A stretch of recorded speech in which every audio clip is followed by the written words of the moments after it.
প্রিয় শরৎ, কেমন আছো তুমি? সেদিন হঠাৎ করেই তোমার সঙ্গে দেখা হলো। রাস্তার ধারে শুকনো পাতার মৃদু ঝরঝর শব্দে বুঝলাম এটা তুমি।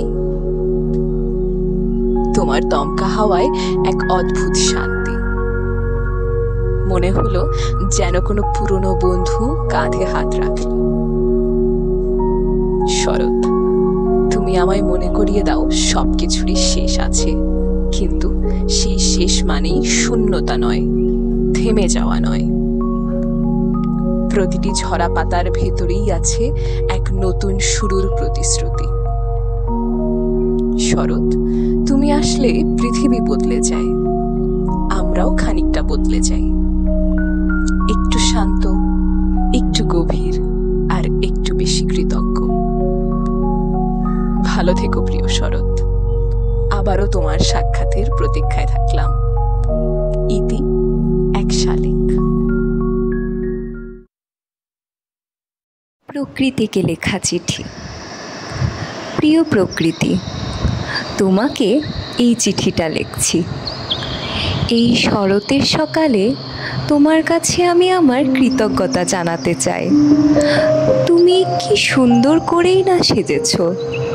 চারদিকে কাশফুলের ঢেউ, আর গাছের পাতাগুলো কেমন নরম আলোয় ঝলমল করছে। রাতের আকাশটা এখন আরও অনেক বেশি সুন্দর, তারায় ভরা। আর শিউলি ফুলের যে মিষ্টি গন্ধ, তা আমার মনকে শান্ত করে দেয়। তুমি আমাকে এই সৌন্দর্য দেখার সুযোগ করে দিয়েছ, আর আমি তাতে মুগ্ধ। প্রতিদিন সকালে যখন শিশির ভেজা ঘাসের ওপর দিয়ে হাঁটি, তখন আমার মন শান্তিতে ভরে যায়।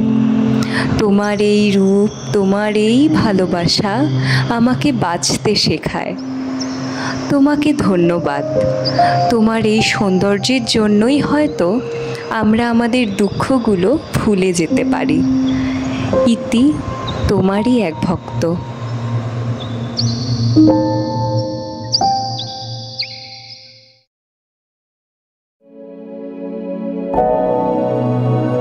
প্রিয় শালিক, তোমার চিঠিটা হাতে পেলাম। তুমি আমায় চিনেছ? পাতার ঝড়ো ঝড়ো শব্দে, হাওয়ার নীরব ছোঁয়ায়। শেষকে যে শূন্য ভাবনা তুমি, সেই তো আমার আসল বার্তা। আমি এসেছি শেখাতে, ঝরা পাতার ভেতরেই নতুন শুরুর প্রতিশ্রুতি লুকিয়ে থাকে। যতদিন তুমি আমাকে এভাবে দেখবে, আমি বারবার ফিরব, সোনালি রোদ হয়ে, শান্ত বাতাস হয়ে, তোমারই কাছে। ইতি, শরৎ।